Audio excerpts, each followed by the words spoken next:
Então nós queremos meditar num texto que encontra-se em 2 aos Coríntios, segunda epístola de Paulo aos Coríntios, no capítulo 8º. A nossa reflexão vai partir do versículo 9. Não será uma pregação expositiva da passagem, mas vamos partir desse versículo para a reflexão que nós queremos fazer sobre o Natal. A temática do sermão é uma reflexão de gratidão. Uma reflexão de gratidão pelo nascimento do nosso Senhor. Embora o texto não fale necessariamente do nascimento de Jesus, mas partindo daqui, nós vamos ter uma reflexão de gratidão pelo Natal. Então, 2 aos Coríntios, capítulo 8º, versículo 9. Vamos ler juntos, já que é apenas um versículo. 2 aos Coríntios, capítulo 8º, o verso 9. Leamos juntos. Pois conheceis a graça de nosso Senhor Jesus Cristo.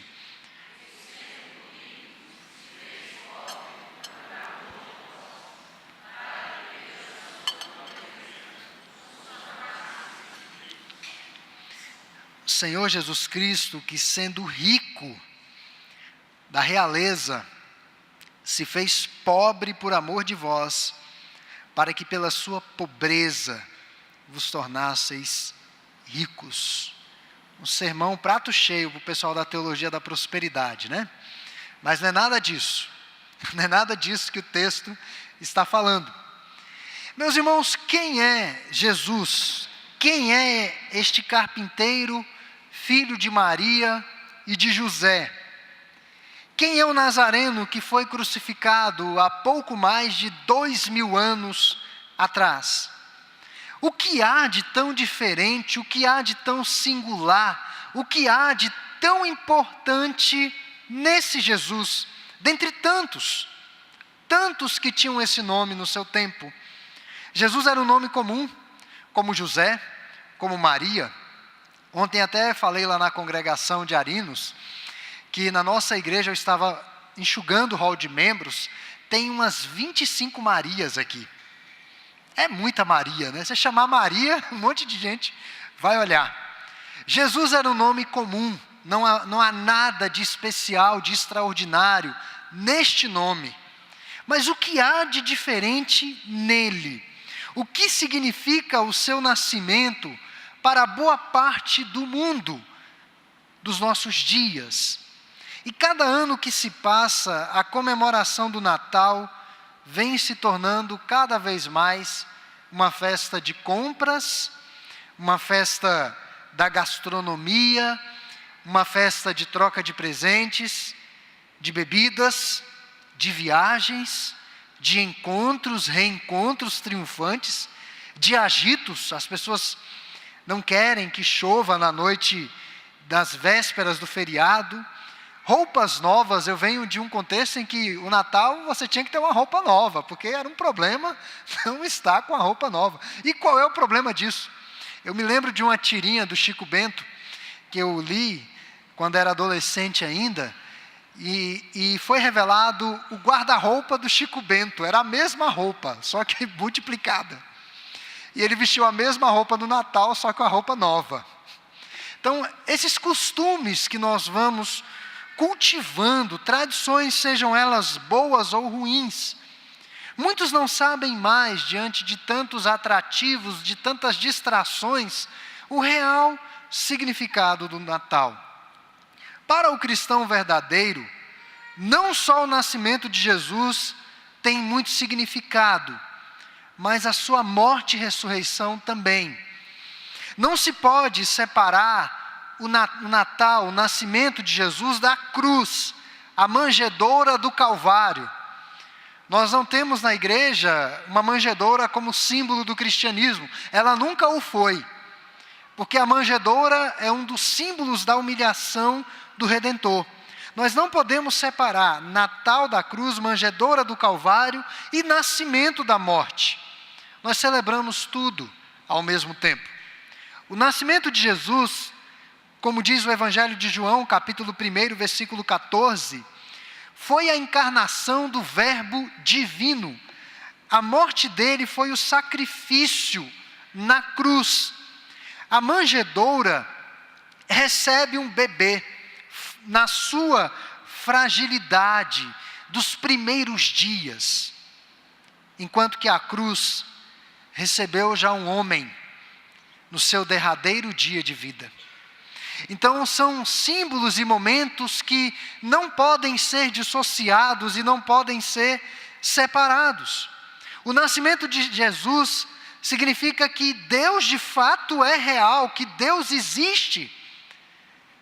É um tapa na cara daqueles que são ateus, daqueles que não acreditam em Deus. O nascimento de Jesus é uma evidência de que Deus existe, de que Deus é real e de que Deus se revelou à humanidade. Gálatas, capítulo 4, versículo 4, diz que na plenitude do tempo, no ápice do tempo, Deus enviou o seu Filho, nascido de mulher, nascido sob a lei. Portanto, os cristãos creem que Jesus é de fato quem ele diz ser, ou seja, o Filho de Deus. Se ele é o Filho de Deus e cremos que de fato ele é o Filho de Deus, então Deus é real, Deus existe, especialmente na vida daqueles que o confessam. Deus não é um ser que está distante, mas que está muito próximo. O Deus eterno, o Criador de todas as coisas, se deu a conhecer por meio de seu Filho, Jesus Cristo. Eu penso que, sem dúvida alguma, essa é uma das maiores motivações para termos gratidão no Natal. A revelação de Deus a nós, por meio de seu Filho. O nascimento de Jesus significa que Deus se importa conosco, na nossa insignificância, no nosso anonimato, nas lutas que ninguém sabe, somente nós. Nem os nossos cônjuges, nem os nossos pais, nem as pessoas que estão mais próximas de nós, sabem exatamente as lutas e as dificuldades e as pressões que nós enfrentamos. Mas esse Deus conhece. Conhece essas lutas melhor do que nós mesmos. E Ele se importa conosco. Como disse C.S. Lewis, um dos grandes teólogos do século passado, no seu livro Cristianismo Puro e Simples, nós somos soldadinhos de chumbo, precisando ser preenchidos da pessoa e da vida de Cristo. É isso que nós somos. O soldadinho de chumbo não tem vida, é apenas chumbo, é inanimado. E C.S. Lewis nos comparou a esses soldadinhos que precisam ser preenchidos dessa vida de Cristo constantemente. Então Deus deseja fazer de nós cristãos, pequenos cristos através do seu Cristo. Nele, ou seja, em Cristo, em Jesus, o próprio Criador assumiu a natureza humana, se tornando homem.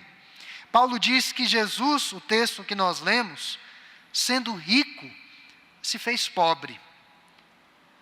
Se fez pobre por amor a nós, aos eleitos, por amor à igreja, para que por meio da sua pobreza, da sua miséria, do seu desprezo e do seu sofrimento, fôssemos tornados ou fôssemos enriquecidos na graça do Senhor.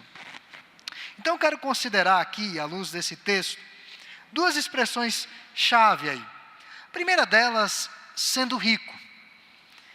Dentre as diversas declarações do presidente eleito, o Jair Bolsonaro, que já gerou tanta repercussão, tanta polêmica, parece que ele alugou o Facebook, alugou as redes sociais e está lá direto, tanta polêmica, tanta discussão. Mas tem algo que me chamou a atenção, dentre as declarações dele. Ele falou que nunca imaginou que uma transição desse tanto trabalho e tanta mão de obra. Imaginou que seria mais fácil. O presidente eleito possui décadas no legislativo, mas agora ele está indo para o executivo. O executivo é uma outra realidade, é uma outra vida, é uma outra dinâmica. E penso eu, na minha pequenez e no meu anonimato, que governar um país como o nosso, de proporções continentais, com tantas culturas, tão vasto, não é tão simples assim. É um país com imensos desafios econômicos, sociais, e isso demanda realmente muito esforço. Eu não sei se os irmãos já observaram que a maioria dos presidentes, sejam corruptos ou não, eu não vou dizer que a maioria o é, mas eles entram com um certo ânimo e à medida que os anos passam, os cabelos vão ficando bem brancos. Pode pegar uma foto do Lula antes de ascender ao poder e uma foto 4 anos depois. É uma preocupação de 24 horas por dia, todos os dias, com o país, com a economia do país, com toda essa população. E exercer um governo justo e para todos é altamente desafiador. Estar na nobreza não é fácil, irmãos. Estar na parte que governa não é fácil. Exige-se um preço. Agora, quando eu olho para o governo do nosso país, as monarquias que existem ainda no mundo, que já existiram, as famílias reais, o pessoal poderoso e de governo, eu tento comparar com Cristo, não tem como comparar. É incomparável. Porque o apóstolo Paulo nos diz que mesmo ele pertencendo à realeza cósmica, eterna, Senhor de todas as coisas, sendo rico. E aqui a riqueza não diz respeito a apenas ter propriedades e ter uma espécie de poder, mas é uma autoridade já inerente. Ele sendo rico, ele se faz pobre. E veja que em um total contraste com os ricos, poderosos e reis deste mundo, seja daquela ou da nossa época, Cristo é um rei justo. E esse é o ponto que eu quero salientar aqui, nesse fato dele sendo rico. Ele é um rei justo. Essa palavra justo, embora não apareça no texto, mas a expressão justiça é recorrente em toda a Escritura, significa reto, imparcial, íntegro, exato e preciso. Ou seja, ele jamais falha nas suas intenções, ele nunca cometeu e nunca comete injustiça ou injustiças, porque a sua justiça é perfeita assim como ele é perfeito. A sua justiça é santa assim como ele é santo. A sua justiça é cheia de amor, porque ele é amor na sua própria natureza. E uma das respostas para o verbo se tornar carne, para o verbo nascer na Palestina do século I, é exatamente satisfazer a justiça de Deus. Tão somente isso. Esse era o objetivo máximo da encarnação do Verbo. E quando Jesus estava prestes a ir à cruz, o seu lado humano sentiu o peso da cruz. Sentiu o peso da morte, o cheiro da morte. E Jesus intercede ao Pai e diz: Pai, se possível, passa de mim esse cálice. Na minha opinião, essa é uma das orações da Bíblia mais intrigantes. Porque Jesus, sendo Deus e bem conhecedor da sua missão, ele sabia que aquele pedido era impossível de ser aceito por Deus. Deus não iria aceitar aquele pedido.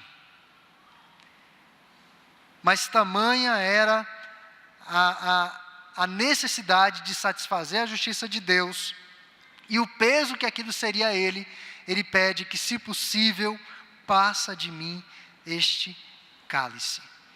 E nós sabemos que não foi possível.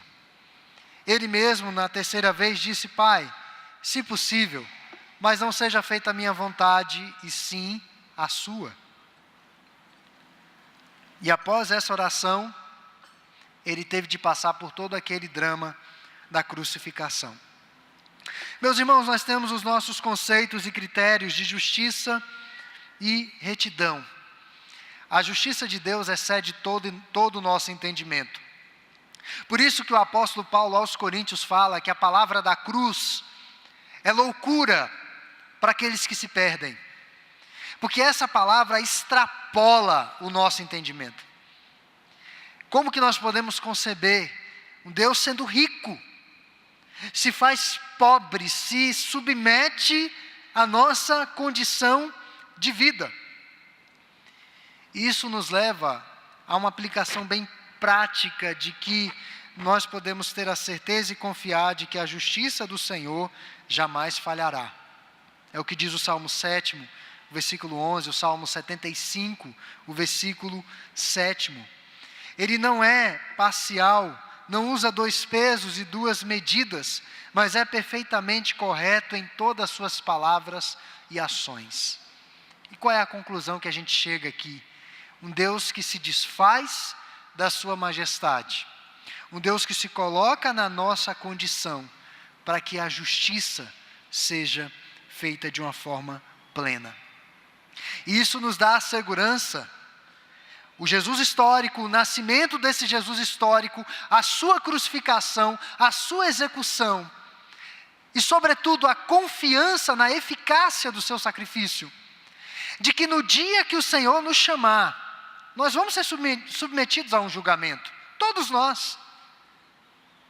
Seremos chamados pelo nome para ser julgados, mas quando nós chegarmos diante dele, a nossa dívida já vai ter sido paga.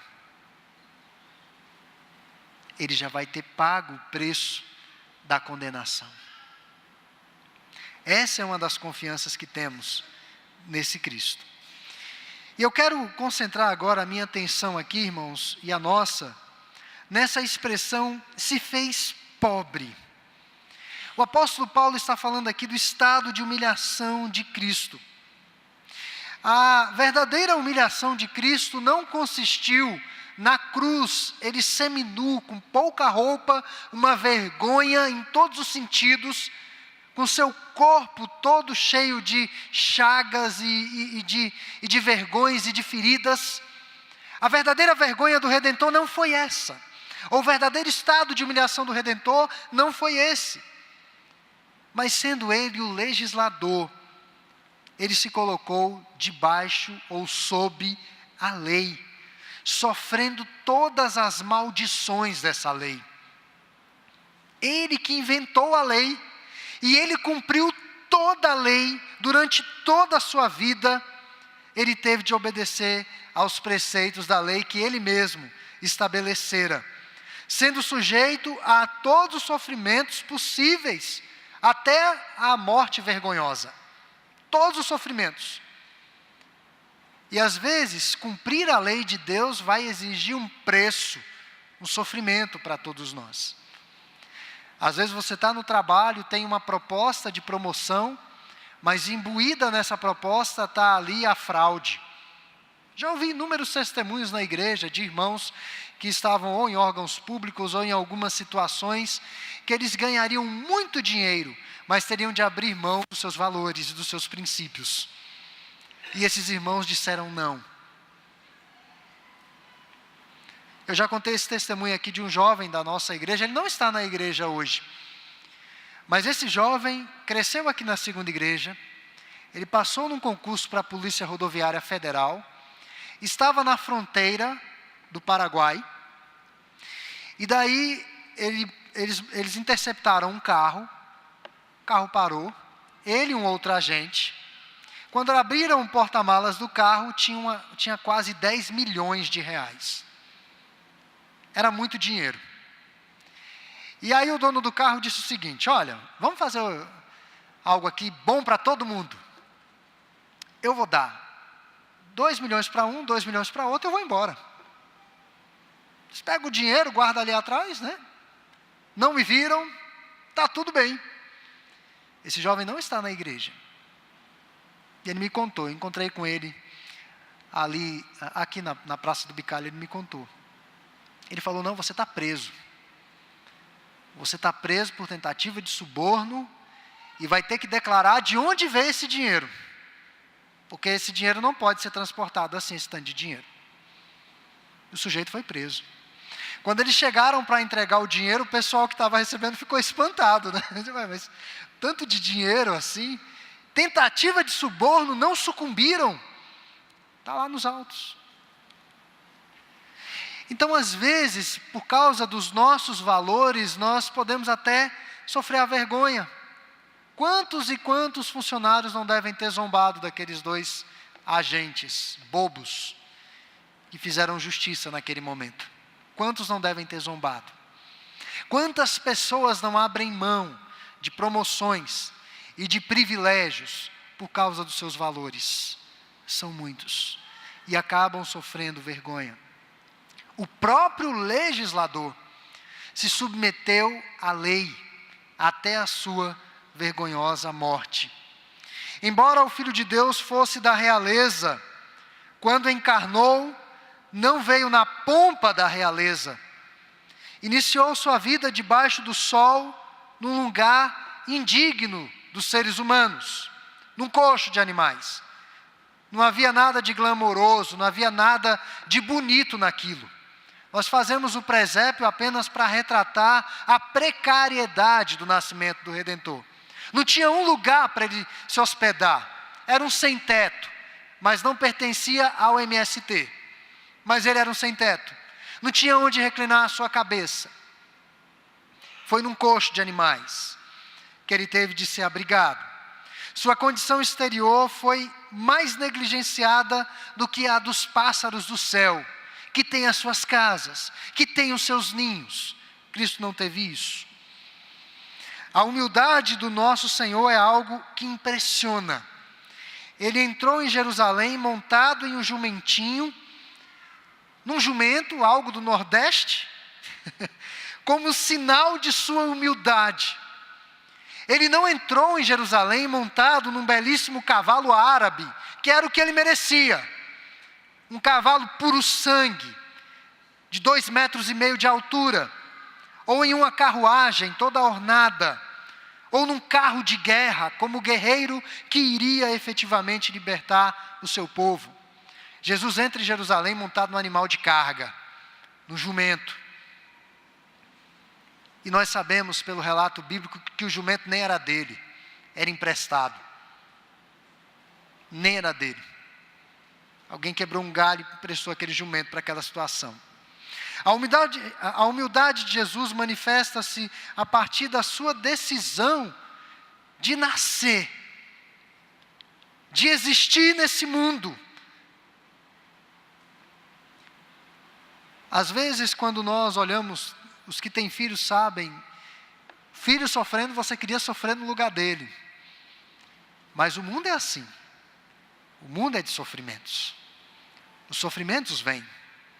Sejam as enfermidades, sejam as decepções. Quantos adolescentes, às vezes, com o coração partido, porque levaram fora? É o sofrimento da vida. São as dificuldades da vida. Todos passam por sofrimentos. Todos.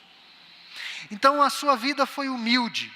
Ele não cresceu em palácios, mas em um vilarejo, uma cidade sem importância, Nazaré. Que cidade é essa? Não viveu no luxo, mas ele trabalhou arduamente como auxiliar de carpinteiro, sua primeira profissão. Filho de carpinteiro, quando entregou-se para morrer em nosso lugar, ele se comportou como uma ovelha muda que vai diante dos seus detratores ou dos seus carrascos para o matadouro. Isaías 53, verso 7, que é o trecho do servo sofredor, nos fala que foi levado como ovelha para o matadouro, e como um cordeiro mudo perante o seu tosqueador, assim ele não abriu a boca. Ele teve de lidar com as aflições humanas, os fardos que nós enfrentamos, o abandono. Meus irmãos, se nós pudéssemos falar dos desdobramentos da humilhação do Redentor, nós teríamos de fazer uma série sobre isso. Como que Cristo se identificou com o nosso estado de sofrimento?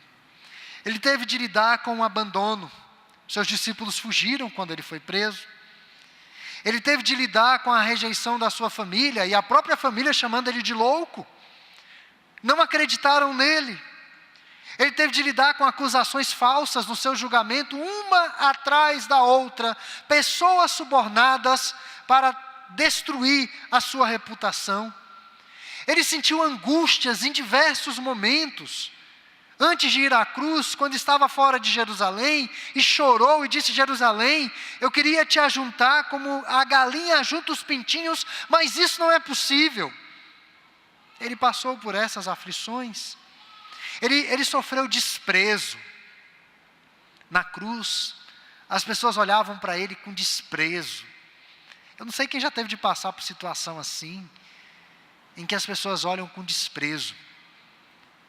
Um apresentador de TV tinha um quadro Sentindo na Pele, e ele fez o papel de um mendigo, um dia de mendigo. Ele não aguentou ficar o dia, ele ficou meio período. Porque ele sempre sendo bem aceito pelas pessoas, e ele estava numa situação de vulnerabilidade e de rejeição.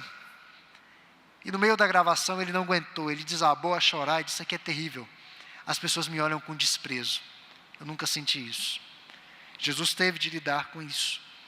A negação, um de seus melhores amigos negando que o conhecia, o ódio, a perseguição, a rejeição, as tentações do próprio Satanás, do próprio diabo, a traição de um dos seus companheiros.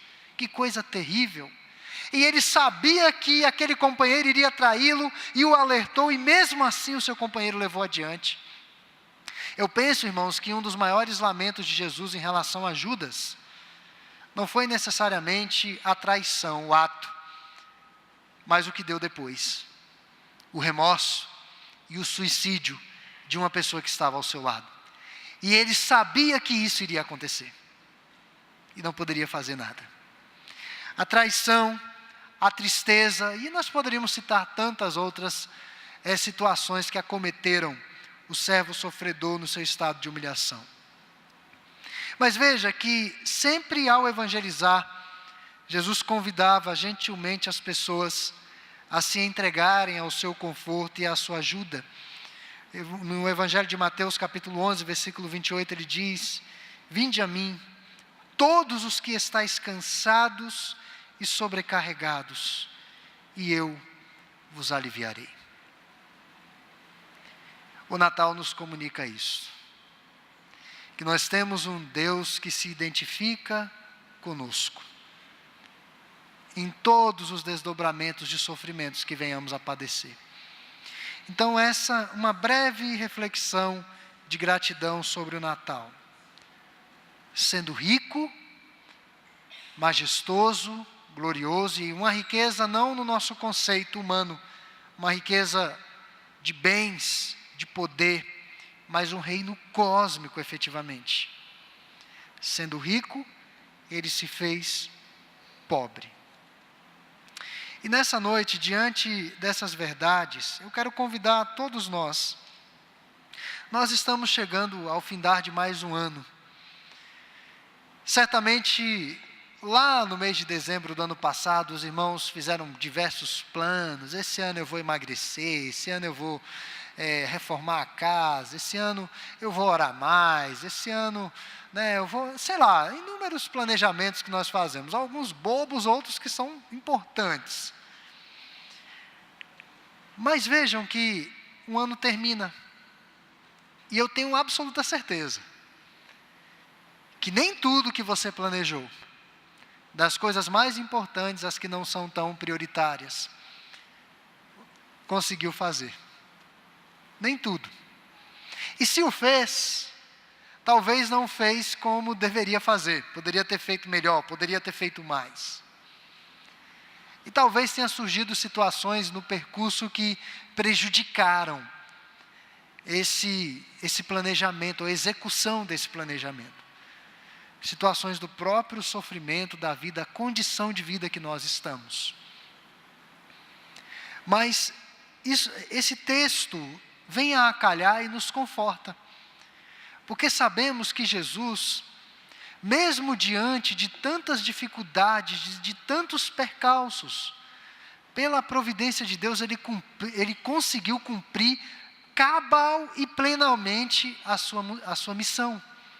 Ele conseguiu fazer isso. E é a grande inspiração que temos a seguir. Ele sabe o que é dificuldade no caminho.